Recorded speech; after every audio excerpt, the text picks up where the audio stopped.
I will run, I will climb, I will soar. I'm undefeated, oh. Jumping out of my skin, pull the cord. Yeah, I believe it. Oh, the past is everything we were. Don't make us who we are. So I'll dream until I make it real, and all I see is stars. It's not until you fall sur le cancer du pancréas va aborder l'adénocarcinome pancréatique. when your dreams come À alive. savoir que les tumeurs pancréatiques peuvent être bénignes ou malignes, peuvent être kystiques ou solides, ou développées au dépend du tissu endocrine ou au dépend du tissu exocrine. Donc ces différentes tumeurs vont avoir un pronostic variable. Les adénocarcinomes pancréatiques d'origine exocrine ont un mauvais pronostic. Les tumeurs endocrines pancréatiques ont un pronostic intermédiaire. Concernant les tumeurs kystiques, les cystadénomes séreux et mucineux sont suffisamment rares pour ne pas faire l'objet d'un topo spécifique, et les TPMP feront l'objet d'un topo dans le prochain chapitre. L'adénocarcinome pancréatique, c'est la plus fréquente des tumeurs pancréatiques, touchant autant l'homme que la femme, dont l'âge moyen est compris entre 60 et 70 ans, et qui ont un très mauvais pronostic avec une survie à 5% à 5 ans.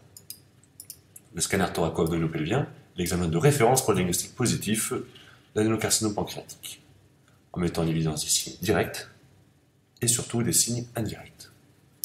Les signes directs sont le syndrome de masse pancréatique. Ici, sur la tête du pancréas, on retrouve, après injection de produit de contraste, une hypodensité au sein de la tête du pancréas mal limitée. Ici, après injection de produit de contraste, on retrouve au niveau de l'isthme pancréatique une hypodensité, un centre de masse mal limité. Donc voilà, l'adénocarcinome pancréatique, c'est une masse hypodense après injection de produit de contraste qui est mal limitée au scanner. Les signes indirects, au scanner abdominopelvien, on retrouve ici une dilatation du canal de Wirsung avec un arrêt net au niveau de la tête du pancréas, et ici une dilatation du cholédoque avec un arrêt net au niveau de la tête du pancréas centré sur un syndrome de masse de la tête. Ici, on retrouve le même scanner que précédemment, où on va se centrer sur la dilatation du canal de Wirsung avec un arrêt brutal net au niveau de ce syndrome de masse de l'isthme pancréatique. Donc, les signes indirects que l'on va chercher, c'est la dilatation de la voie biliaire principale et ou du canal de Wirsung en fonction de la localisation. L'échographie abdominale, c'est l'examen de débrouillage devant un ictère nu, devant une suspicion de cancer de pancréas. La sensibilité est plus faible que le scanner. Elle va permettre de mettre en évidence rarement des signes directs, et plus fréquemment, on va mettre en évidence des signes indirects.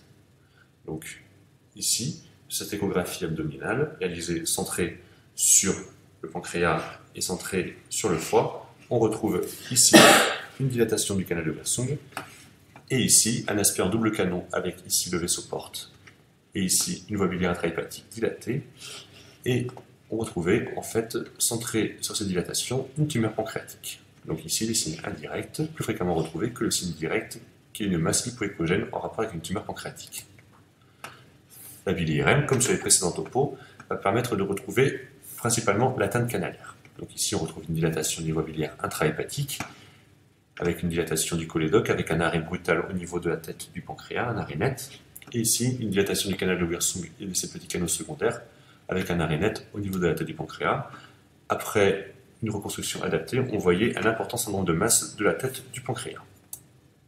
L'écho-endoscopie va être utile pour le diagnostic positif en mettant en évidence des tumeurs de petite taille inférieure à 2 cm et permettra des prélèvements histologiques. Pour le bilan d'extension, l'examen de référence est également le scanner thoraco-abdominopelvien, en recherchant l'envahissement vasculaire, l'envahissement rétropéritonéal et l'envahissement à distance. L'envahissement vasculaire est très important pour l'indication opératoire. Ici, sur ce scanner abdominopelvien, on retrouvait un important syndrome de masse de la tête du pancréas. Et lorsqu'on se centrait sur les vaisseaux, notamment sur le tronc cœliaque et sur l'artère mésentérique supérieure, ce que l'on retrouvait, c'était une importante infiltration tissulaire adjacente en gagnant complètement ces vaisseaux en lieu et place de la graisse normale. Il s'agissait d'un envahissement vasculaire par du tissu pancréatique tumoral. Donc lorsque l'on a un envahissement du tronc cœliaque, de l'artère hépatique commune ou de l'artère mésentérique supérieure par de l'adénocarcinome pancréatique, par de la tumeur, il s'agit d'une contre-indication opératoire, formelle. Donc ici, sur ce scanner abdominopelvien au temps portable avec une reconstruction coronale, on retrouve donc une pancréatite chronique puisque il y a des calcifications, et on retrouvait, centré en fait sur une importance nombre de masse pancréatique, une thrombose porte. Donc ce qu'il faut savoir, c'est que la thrombose porte, ou l'envahissement du tronc porte et l'envahissement de la veine mésentérique supérieure, est une contre-indication relative à la prise en charge curative chirurgicale du cancer du pancréas en fonction des équipes et des différents centres. Donc, il va y avoir également l'envahissement rétropéritonéal qui va être recherché au scanner. Ici, des adénomégalies à proximité du pancréas, des adénomégalies péripancréatiques. Il peut également y avoir un envahissement à distance avec des adénomégalies à distance latéraux aortiques, métastatiques, et des métastases hépatiques correspondant à des hypodensités au sein de la parenchyme se ressent normalement au temps portable.